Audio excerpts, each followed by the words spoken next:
Oreo ice cream ఎలా చేయాలో ఈ వీడియోలో నేను మీతో షేర్ చేసుకోబోతున్నాను. దీనికి కావాల్సింది ఓరియో బిస్కెట్ ప్యాకెట్ ఒకటి చిన్నది ఉంటుంది కదా, అంటే ఒక ఐస్ క్రీమ్కి ఒక ఐస్కి ఒక చిన్న ఓరియో బిస్కెట్ ప్యాకెట్ సరిపోతుంది. ఈ క్రీమ్ బిస్కెట్ ఉంటుంది కదా ఓరియో, ఇది ఒకటి తీసుకోవాలి ఫస్ట్.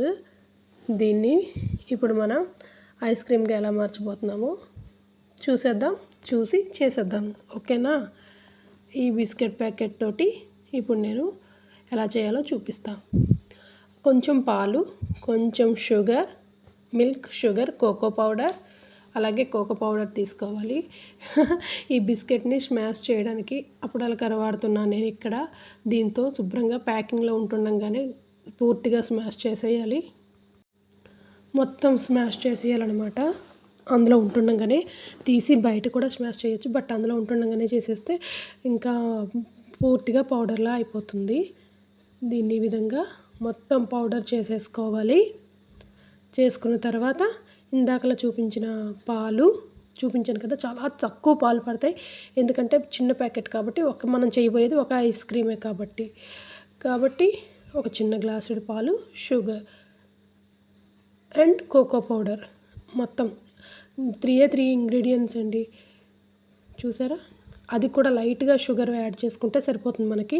ఎందుకంటే క్రీమ్ బిస్కెట్ కాబట్టి మిల్క్లో షుగర్ అండ్ కోకో పౌడర్ ఈ 3 యాడ్ చేసేస్తే చాలండి. ఇంకేమీ అక్కర్లేదు. మనకి మంచి ఐస్ క్రీమ్ రెడీ అయిపోతుంది.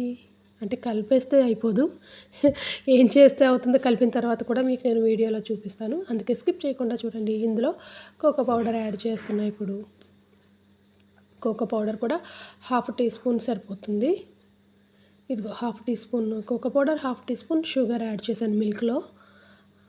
ఇప్పుడు మొత్తం బాగా కలుపుకున్న తర్వాత ఇందులోని ఆల్రెడీ ఇందాక నేను స్మాష్ చేసి పెట్టుకున్న బిస్కెట్ పౌడర్ కూడా ఇందులోనే యాడ్ చేసేయాలి. మొత్తం కలిపితే ఈ బ్యాటర్ ఈ విధంగా ఉంటుందన్నమాట. ఇప్పుడు నేను కలిపి చూపిస్తాను మీకు. బిస్కెట్ ప్యాకెట్ నేను స్మాష్ చేసుకున్నాను కదా, దీన్ని ఇదిగో ఇలా కట్ చేస్తే మొత్తం ఇలా వచ్చింది. మొత్తం మెల్ట్ అయిపోవాలి ఇదంతా కూడా మిల్క్లో కంప్లీట్గా. అలానే వేడి పాలు వాడొద్దు, మెల్ట్ అయ్యే వరకు కొంచెం ఓపిక్గా కలపాలి. అప్పుడే టేస్ట్ బాగుంటుందన్నమాట. ఓకేనా? మొత్తం ఆ ప్యాకెట్లోనే వేసేయచ్చు. ఈ మనం బ్యాటర్ అంతా మిక్స్ చేసి ఉంచింది ఏదైతే ఉందో, గ్లాసులు అన్నీ కలుపుకొని ఉంచింది, దాన్ని యాజ్ ఇట్ ఈజ్ మనం మీదన మాత్రమే కట్ చేసుకొని బిస్కెట్ ప్యాకెట్ కట్ చేసేసుకుని అందులోనే ఈ బ్యాటర్ మొత్తం వేసేసుకుని ఇప్పుడు దీన్ని ఫ్రీజర్లో పెట్టుకోవాలి. మనం ఫ్రీజర్లో ఒక 2-3 అవర్స్ హై టెంపరేచర్లో ఉంచుకుంటే మనకి ఓరియో ఐస్ క్రీమ్ రెడీ అయిపోతుంది. ఓకేనా? ఫ్రీజ్ అయ్యాక 2-3 అవర్స్ అయిపోయాక ఎలా వచ్చిందో కూడా మీకు నేను చూపిస్తాను. ఇదిగో ఈ విధంగా వచ్చిందనమాట.